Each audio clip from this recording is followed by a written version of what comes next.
अस्सलाम वालेकुम। आज हम चैप्टर नंबर 1 के एमसीक्यू शुरू करेंगे। जैसे कि आपको पता है कि इस साल आपके ज़्यादा एमसीक्यूज़ आएंगे, मतलब कि 50% एमसीक्यूज़ आएंगे, तो आप इनकी अच्छी सी तैयारी करके आप 100% नंबर भी ला सकते हैं। ये आपके लिए गोल्डन चांस है। तो चलते हैं टॉपिक की जानिब। पहले मैं टॉपिक समझाऊंगा और उसके बाद आपको पास पेपर में से एमसीक्यूज़ प्रोवाइड करूँगा।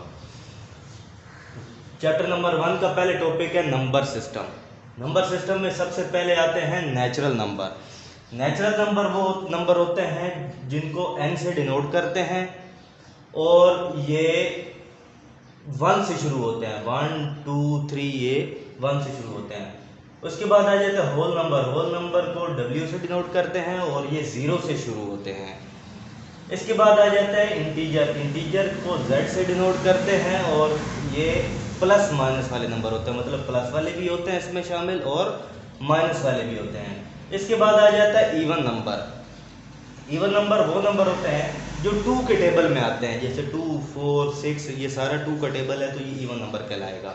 इसके बाद आ जाता है ओड नंबर। ओड नंबर वो नंबर होते हैं जिनको ओ से डिनोट करते हैं और ये 2 के टेबल में नहीं आते, जो जैसे 1 3 5 7 9 ये 2 के टेबल में नहीं आते, तो ये क्या है, ये ओड नंबर होंगे।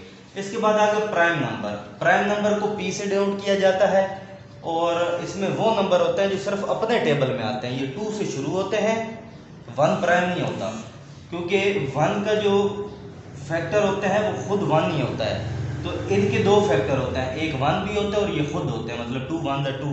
तो हर एक का जो फैक्टर है वो 1 भी होता है इसके साथ। तो ये नंबर कहाँ से शुरू होते हैं, 2 से शुरू होते हैं। तो जो अपने टेबल में है, जैसे 3 ये सिर्फ अपने टेबल में आता है, 5 7 11 13 ये सिर्फ अपने टेबल में आते हैं, तो ये क्या कहलाते हैं, प्राइम नंबर कहलाते हैं। अब हम पास पेपर के एमसीक्यूज करते हैं।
इसके बाद अगला टॉपिक आ जाता है बिल्डर फॉर्म और टेबुलर फॉर्म का।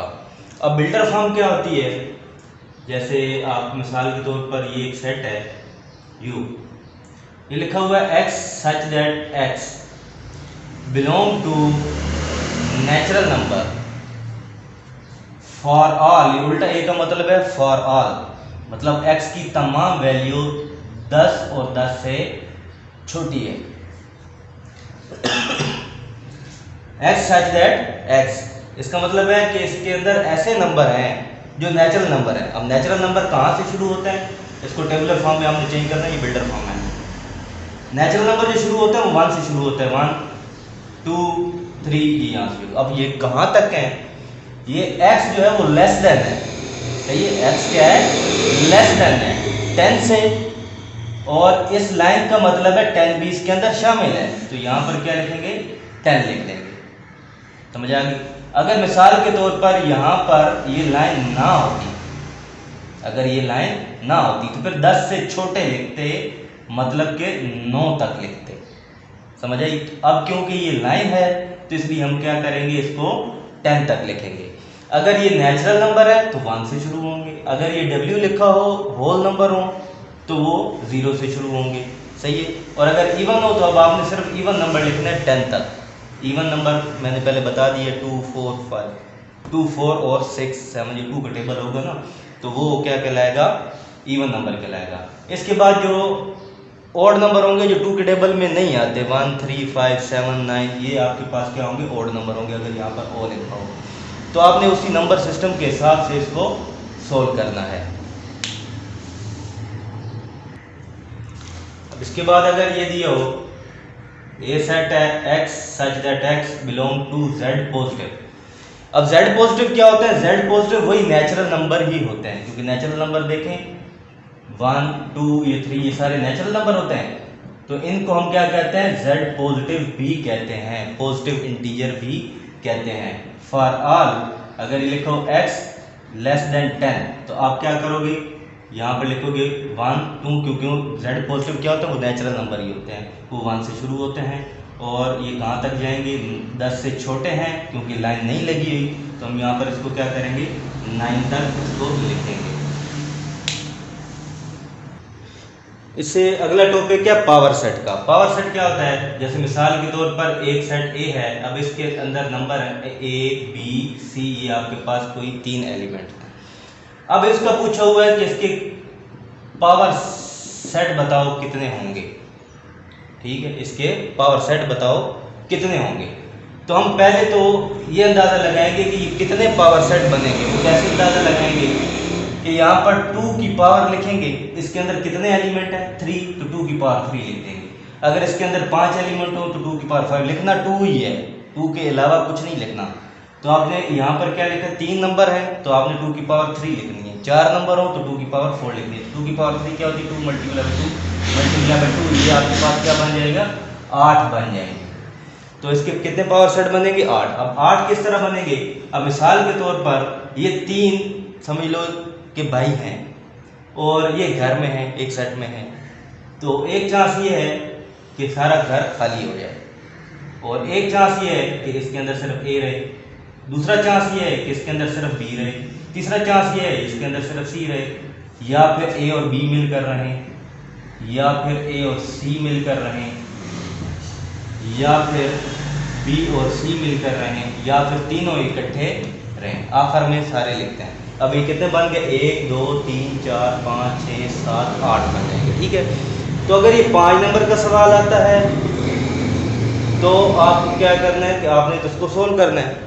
और अगर एमसीक्यूज आता है तो एमसीक्यूज में सिर्फ ये पूछेंगे कि एक एलिमेंट है, एक सेट है ए, और उसके अंदर समझ लो कि 4 नंबर है, 4 एलिमेंट है, मतलब बताया उन्हीं के कौन से हैं, बस 4 एलिमेंट है। तो अब इसके पावर सेट कितने बनेंगे, तो आपने क्या करना है, 2 की पावर 4 लिख देनी है, ठीक है। अब वो पूछेगा कि इसके पावर सेट कितने बनेंगे, तो आपने क्या करना है, 2 की पावर 4 देखनी है। तो 2 की पावर 4 कितनी होगी, 2 को 4 बार मल्टीप्लाई कराएंगे तो 16 आएंगे। तो इसमें 16 का जो ऑप्शन होगा उसके ऊपर आपने क्लिक कर देना है। अगर यहाँ पर 10 एलिमेंट होंगे तो 2 की पावर आप क्या लिखोगे, 10 लिख दोगे। तो ये था पावर सेट का।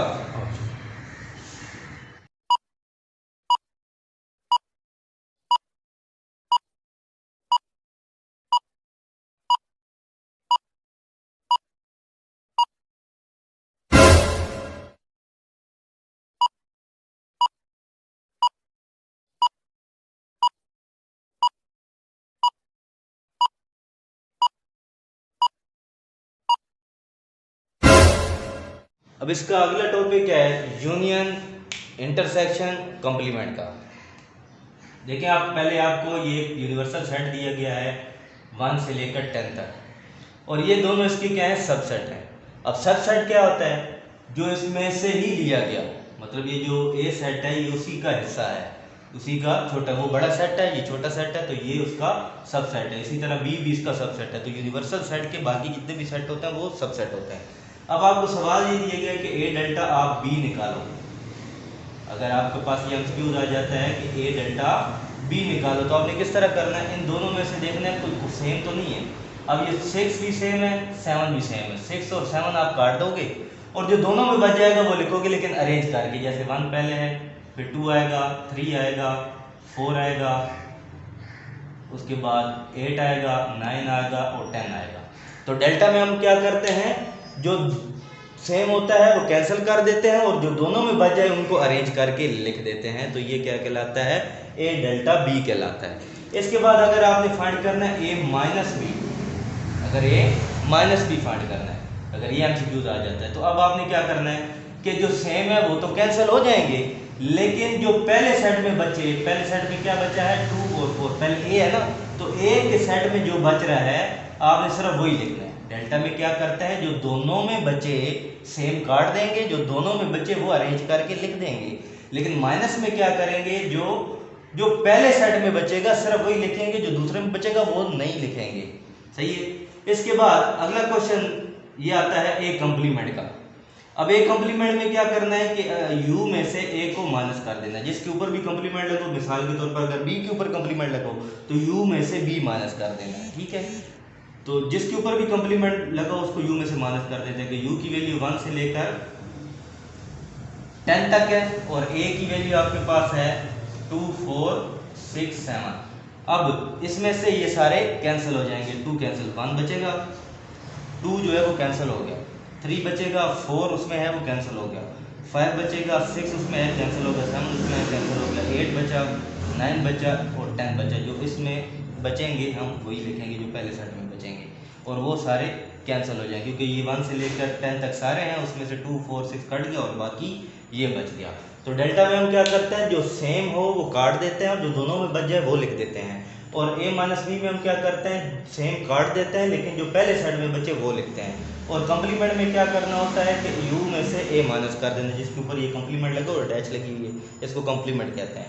तो u में से a को हम माइनस कर देंगे। इसके बाद अगर आपसे पूछा जाए कि a यूनियन b क्या होगा, तो अब आप क्या करोगे, यूनियन का मतलब होता है सारी वैल्यू लिखना, u का मतलब। अब इसका मतलब क्या है कि इन सारी वैल्यू को लिखेंगे अरेंज करके, 1 2 3 4, जो दोनों में सब कुछ लिखना है, 5 नहीं है, 6 7 8 9 10, ये सारी वैल्यू लिख देंगे। तो यूनियन का क्या मतलब है, सारी वैल्यू लिखना है। इसके बाद अगर वो पूछ ले a इंटरसेक्शन b निकालो, तो इंटरसेक्शन का मतलब होता है सेम लिखना। अब इन दोनों में सेम क्या है, एक 6 है और एक 7। यूनियन का क्या मतलब होता है, a b दोनों की सारी वैल्यू लिखना अरेंज करके। जो अगर कोई डबल नंबर आ रहा है, जैसे 6 7 डबल आ रहा है, उसको एक ही मरतबा लिखना, डबल नहीं लिखना। इसके बाद इंटरसेक्शन b का क्या मतलब होता है कि दोनों में जो सेम है वो लिख दो। सेम क्या है, 6 7 इधर भी है, 6 7 इधर भी है, तो ये सेम वैल्यू हम यहाँ पर लिखेंगे। इसके बाद अगला टॉपिक है आपके पास कार्टियन प्रोडक्ट का। अब एक एमसीक्यू ये आता है कि अगर a क्रॉस b हो तो इसको कौन सा प्रोडक्ट कहते हैं। तो अब ये लिखा हुआ तो है a और ये क्रॉस लगा है, तो लगे क्या करते हैं, क्रॉस पे टिक कर देते हैं। लेकिन a क्रॉस b ये क्रॉस प्रोडक्ट नहीं होता, ये क्या कहलाता है, ये कार्टियन प्रोडक्ट कहलाता है। a क्रॉस b क्या कहलाता है, कार्टियन प्रोडक्ट कहलाता है। ये भी एमसीक्यूज आता है। अब अगर मिसाल के तौर पर a कोई वैल्यू दी हुई है a b c और b की कोई वैल्यू दी हुई है x और y। अब इसमें आपने क्या करना है कि अगर वो पूछे कि इसका a क्रॉस b क्या होगा, तो आप इसको किस तरह मल्टीप्लाई कराएंगे, a x से मल्टीप्लाई होगा, a कोमा x इस तरह। पहले शुरू में कर्ली ब्रैकेट होती है, दरम्यान में राउंड ब्रैकेट और उसके दरम्यान में कोमा आता है। a comma x, a comma y, b comma x, b comma y, c comma x, c comma y, a comma x, a comma y, b comma x, b comma y, c comma x और c comma y। ये इस तरह किया जाता है, a पहले xy से, फिर b xy से, फिर c xy से। तो इसको कहते हैं कार्टियन प्रोडक्ट। तो एक तो इस तरह एमसीक्यूज आ जाता है, एक पूछ लेता है कि a क्रॉस b कौन सा प्रोडक्ट है, आपने बताना है कार्टियन प्रोडक्ट। और अगर दो वैल्यू दी हो तो आपने इस तरह मल्टीप्लाई करा के फिर आपने ऑप्शन चेक करना है कि कौन सा ऑप्शन है।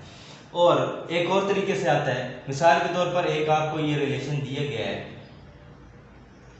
यहाँ पर है 1 3 2 4 5 6।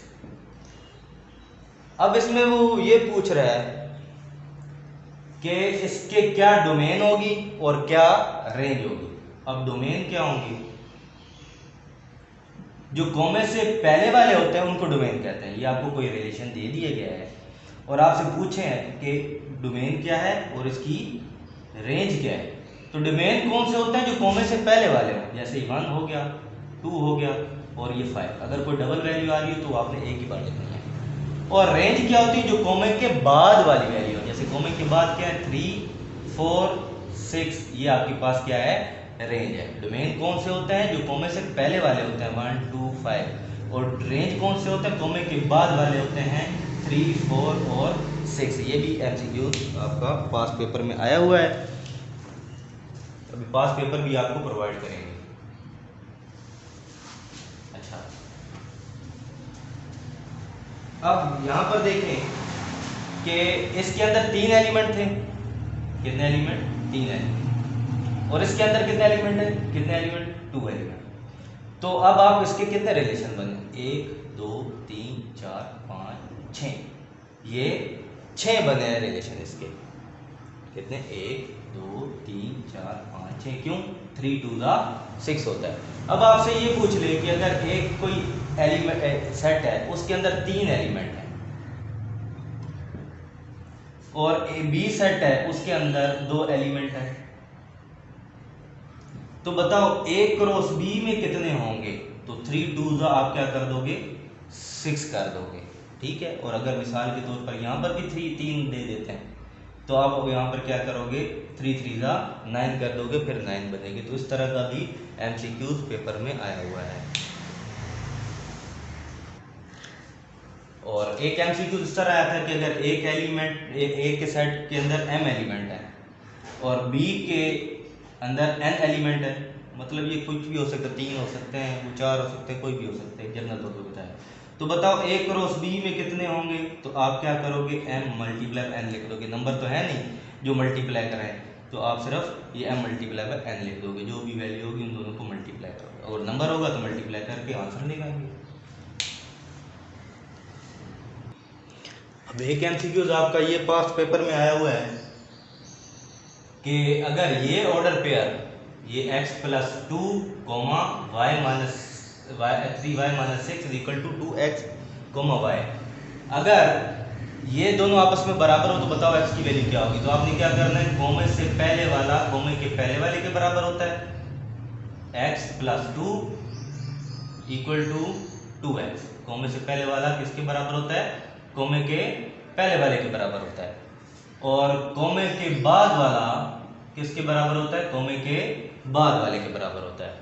कोमे से पहले वाला कोमे के पहले वाले के बराबर होता है, और कोमे के बाद वाला कोमे के बाद वाले के बराबर होता है। अब यहाँ पर आपने क्या करना है कि x को इधर माइनस कर देंगे, x इधर प्लस का है, इधर माइनस कर देंगे, x को एक तरफ ले आएंगे। 2x में से एक x माइनस हो गया तो एक x बच गया, तो x की वैल्यू तो ये आ गई। तो ये तो था पास पेपर में आया हुआ।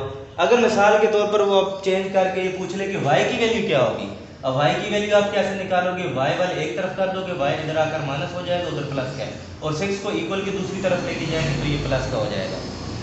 y को इधर लेकर आए, माइनस हो गया, 6 को इधर लेके जाए, प्लस हो गया। 3y में से एक y निकल गया, 2y बच गए इक्वल टू 6। 2 इधर मल्टीप्लाई और इधर आकर डिवाइड हो जाएगा, तो y की वैल्यू क्या आ गई? 3 आ जाएगी। अगर x की पूछे तो इस तरह निकालनी है, y की पूछे तो इस तरह निकालनी है।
से अगला टॉपिक है क्वाड्रेंट का।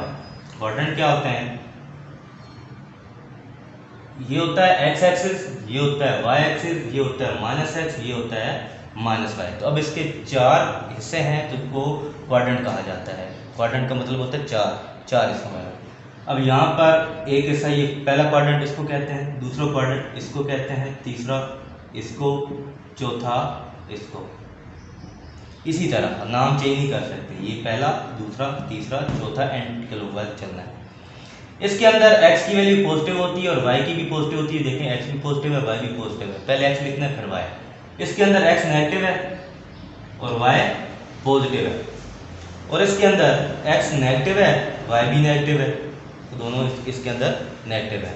और इसके अंदर x पॉजिटिव है और y नेगेटिव है। तो ये आपको नक्शा ज़हन में होना चाहिए। इसका एक MCQ हर साल आता है इसका। अब MCQ किस तरह आता है? अब वो पूछेंगे कि आपको ये एक वैल्यू है -2,3, एक वैल्यू है -2,3, तो बताओ ये कौन से क्वाड्रेंट में होगी? तो आपके पास ये नक्शा आपके ध्यान में होना चाहिए। तो ये डायग्राम अगर आपके ध्यान में होगी तो आप आसानी से बता सकते हो। ये देखो, पहली वैल्यू नेगेटिव है, दूसरी वैल्यू पॉजिटिव है, तो आप देखोगे पहली नेगेटिव और दूसरी पॉजिटिव कहाँ है? पहली नेगेटिव और दूसरी पॉजिटिव ये दूसरे क्वाड्रेंट में, तो आप यहाँ पे क्या लगोगे? दूसरा क्वाड्रेंट लिख दोगे। अगर वो पूछ ले कि ये -3, -5 कहाँ है, तब आप क्या बताओगे? दोनों माइनस हैं। तो दोनों माइनस कहाँ है? ये थर्ड क्वाड्रेंट में है, तो आप इसका थर्ड क्वाड्रेंट पे टिक करोगे। और अगर वो पूछ लेता है कि 7, -2 कहाँ, तो पहली पॉजिटिव दूसरी नेगेटिव कहाँ है? फोर्थ में है। और अगर वो पूछ ले 2, 3 कहाँ है, तो दोनों पॉजिटिव है, दोनों पॉजिटिव है, तो ये कहाँ होंगे? ये फर्स्ट क्वाड्रेंट में होंगे। ठीक है, अब इससे रिलेटेड कुछ MCQs हैं, वो आप देखें और इन्हीं की प्रैक्टिस करें। इंशाल्लाह आपके नंबर अच्छे आएंगे। तो मिलते हैं नेक्स्ट वीडियो में, तब तक के लिए अल्लाह हाफ़िज़।